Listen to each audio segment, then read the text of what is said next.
Hello and welcome back. I'm Dr. Gordon Jones, your brain fitness and pickleball performance coach. Today we're going to talk about something that happens to every player on every court at every level of this game. Something so common, so universal, and so consistently misunderstood that it costs more points, more games, and more enjoyment than any technical weakness ever could.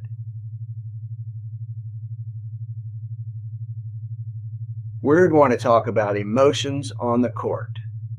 Not how to suppress them, not how to pretend that they're not there, not how to be the kind of player who never feels frustration or pressure or urgency or disappointment. Those players do not exist. Every player who has ever competed at any level has felt all of those things and more. What we're going to talk about today is something more powerful and more practical than suppression. We're going to talk about understanding. Because once you understand what the emotion actually is, at the neurological level, at the chemical level, and the real biology of what is happening inside your brain and body when you feel frustrated after a missed shot or pressured at 9-9 1/3, you will never be controlled by these feelings in the same way again. That is not a promise. That is neuroscience. So find your seat with your back straight, shoulders back and down, your chin level, and your hands in your lap with your palms open and your fingers relaxed. Now close your eyes. Let's begin with the breath, slow and deliberate. The breath of a player who's about to learn something that changes everything.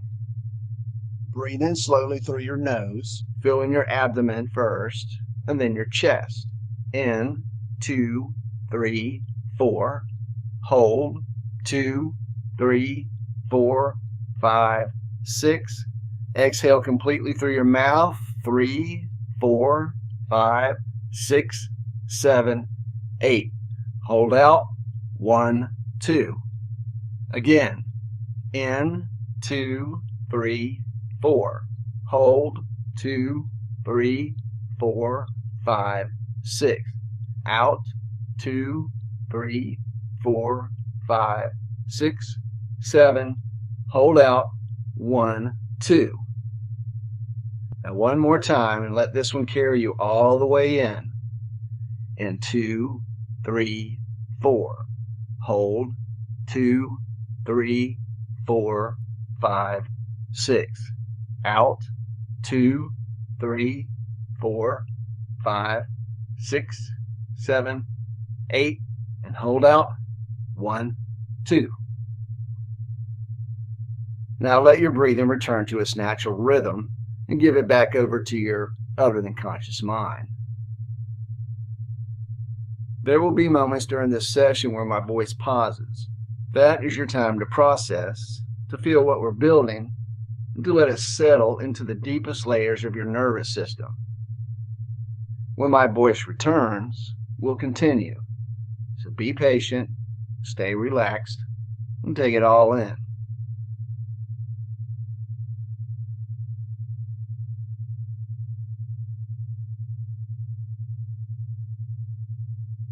In the background, your brain fitness tones are guiding you towards theta, that deep, open, receptive state where the most important learning happens at the most permanent level. Your other than conscious mind is listening, absorbing, and believing. So stay here, breathe, and receive. We'll shift your awareness down to the balls of your feet. Feel the ground beneath them, solid, supportive, present. Let a wave of easy relaxation begin there and move unhurriedly upward through your calves, your knees, your thighs. Not the readiness of pre-match state, something quieter today. The settled, receptive openness of a player who is about to understand something important. Through your hips and your core, your lower back, releasing, your abdomen soft and moving gently with each breath. across your chest, open and easy, through your shoulders, down the back, and up. Let them drop a little further than feels necessary, and then a little further still, through your arms and into your hands. Let your fingers come together in a relaxed paddle grip, thumb and first two fingers touching lightly, loose, flexible, and alive. Up through your neck, long and easy. Let your face soften completely and your jaw loosen. The muscles around your eyes at the rest and your forehead smooth. Here you are, you're settled, and your mind is ready to receive something that will change the way you play this game permanently.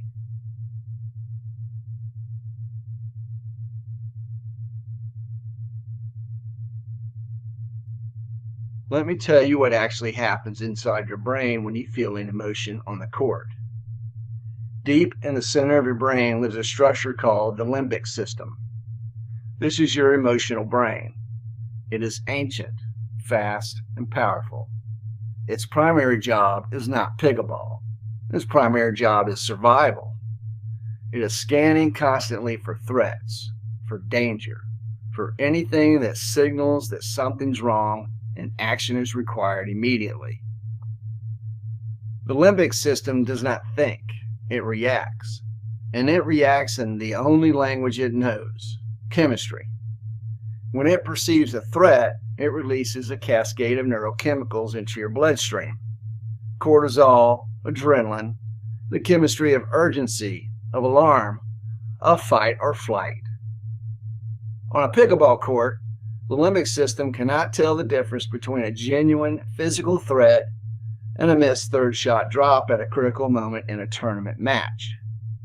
To the limbic system, both of those situations can generate the same chemical response.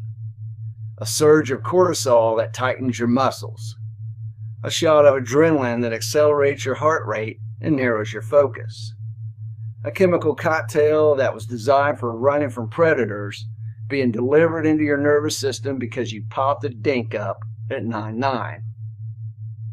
That chemical event is what you experience as emotion, the tightness in your chest, the heat in your face, the urgency that says to do something now, the frustration that replays the error, the anxiety that projects forward to the next point before this one has even begun. It is real, it is physical, and it's happening in your body. And here's the most important thing I'm going to say in this entire session. It is not a fact. It is a chemical event. And chemical events are temporary, not facts.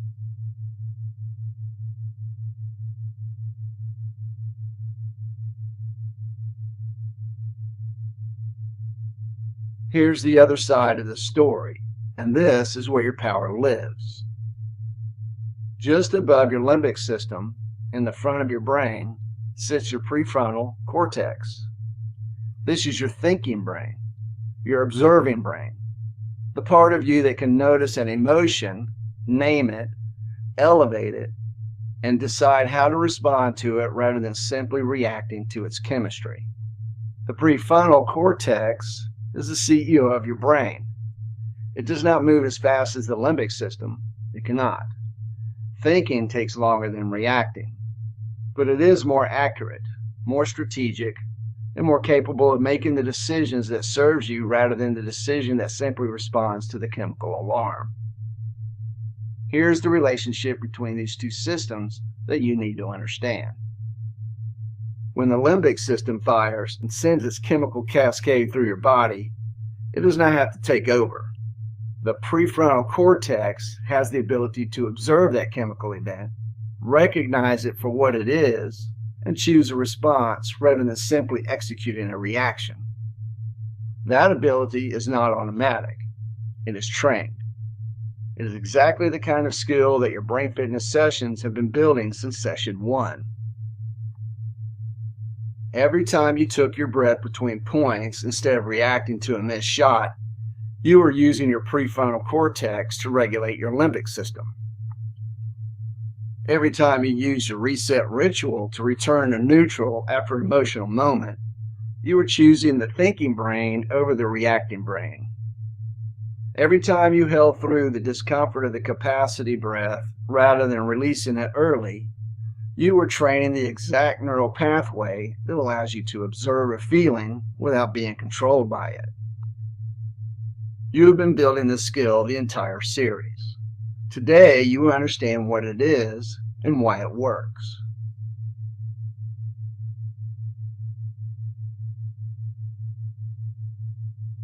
Now I want to give you the 3-step practice that makes this real in the middle of a match.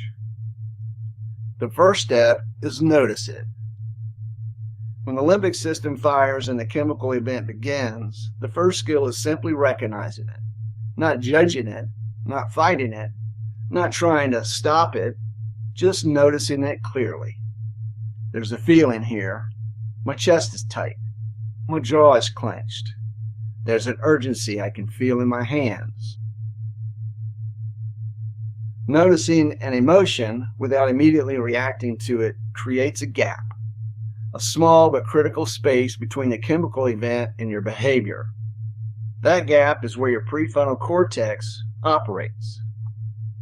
That gap is where choice lives.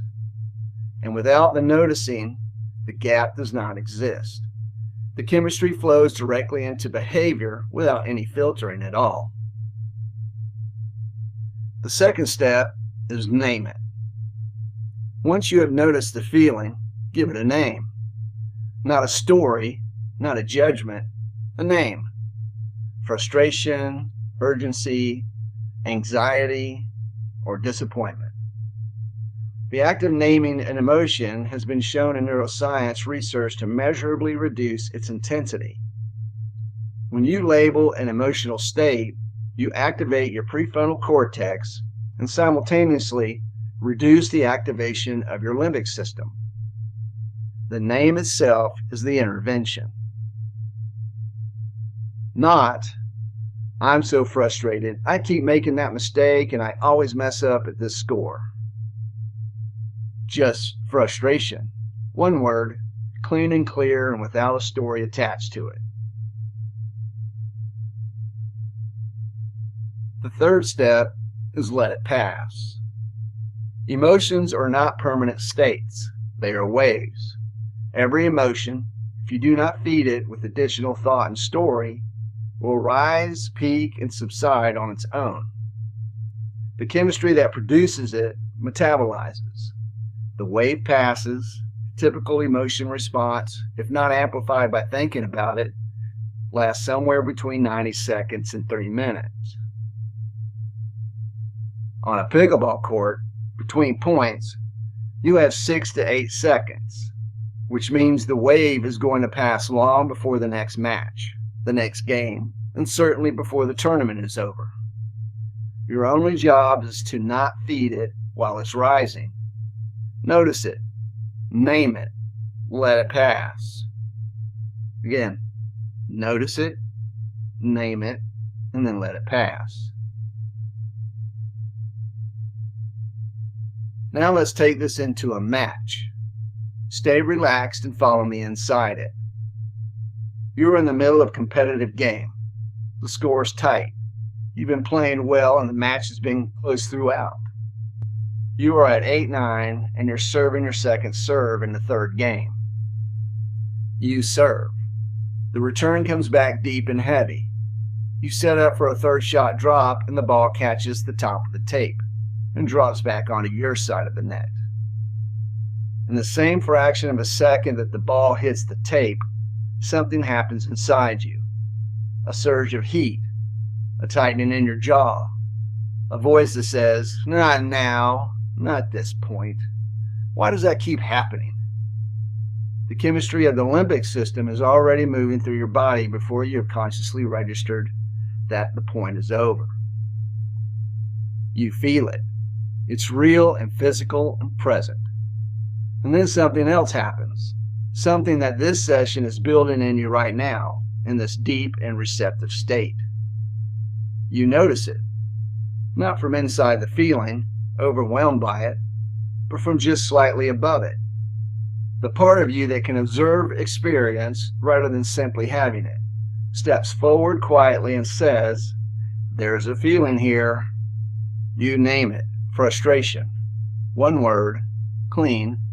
Without a story attached to it. You turn away from the net. Your exhale comes, long and complete. Not suppressing the feeling, simply allowing it to begin its natural arc, rising, peaking, and beginning to subside. Your fingers find your relaxed paddle grip, thumb and two fingers touching, loose, flexible, and alive. Your reset word arrives. Your word, the one that belongs to the moment and this moment only.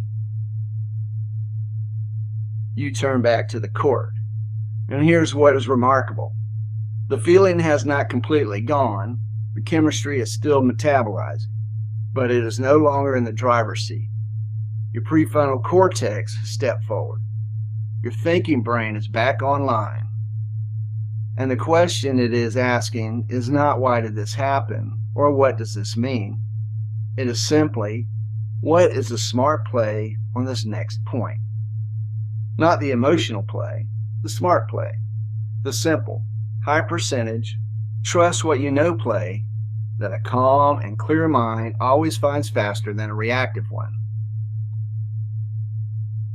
You step to the line, you breathe, you serve with intention. That is the composed mind in action, not the absence of emotion, the observation of emotion without submission to it.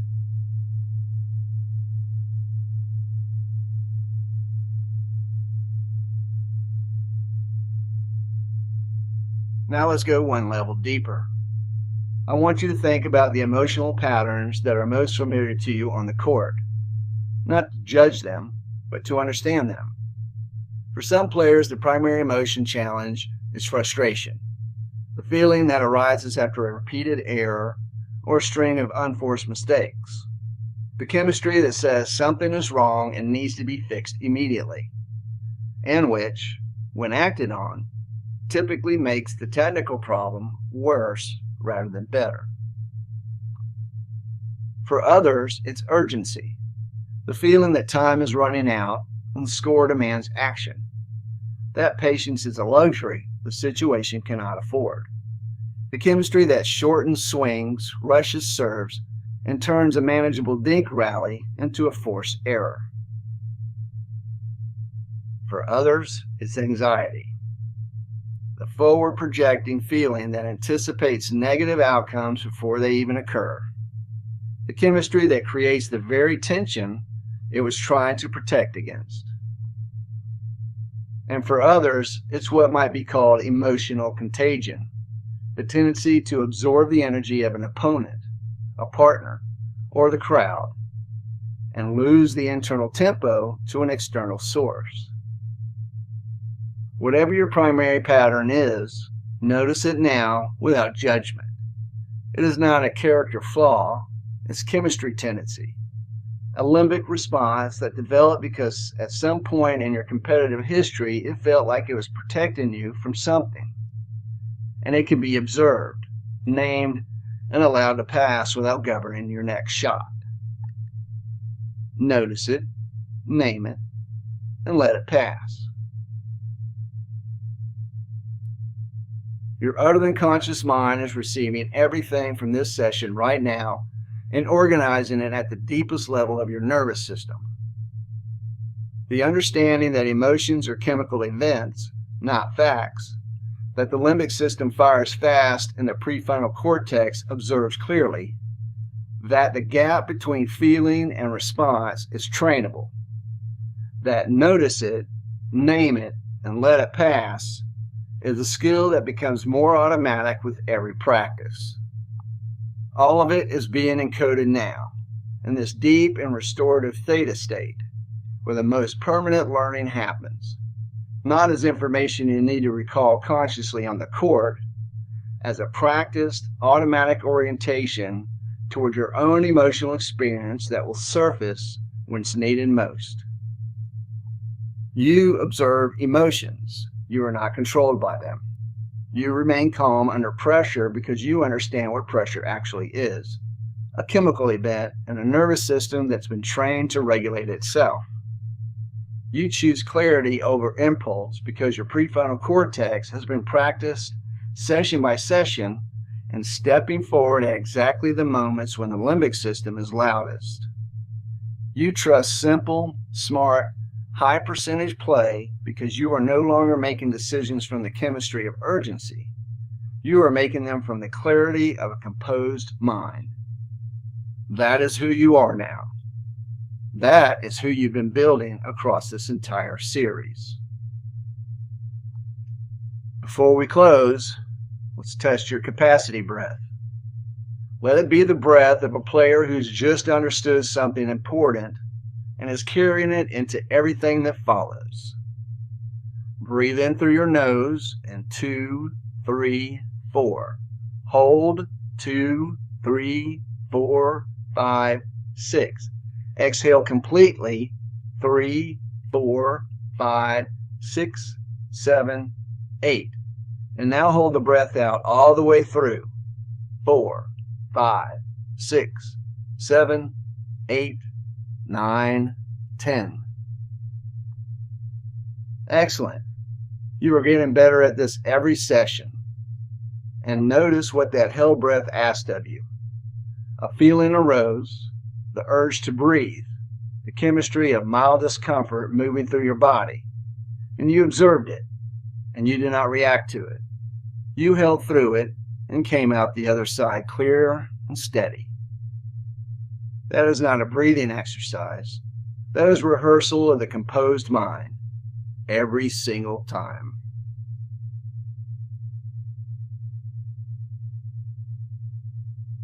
Begin to bring your awareness back to your surroundings now. Wiggle your fingers and your toes. Feel the weight of your hands in your lap. Roll your shoulders gently back, up, and down. Take one full breath in through your nose and out through the mouth completely.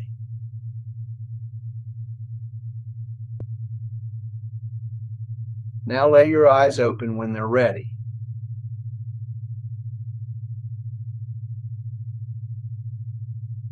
The next time you step onto the court and the chemistry of competition moves through your body, you will know exactly what it is. Not a verdict on your ability, not a prediction of what is about to happen, not a fact about the situation.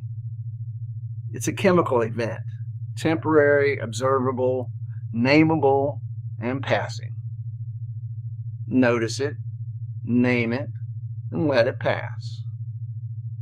And then choose your next smart play from the clearest, calmest, and most composed mind available to you. That mind is yours. It's always been yours. This session is simply reminding of you how to use it. So reset fast and play free. This is now the rhythm of your life.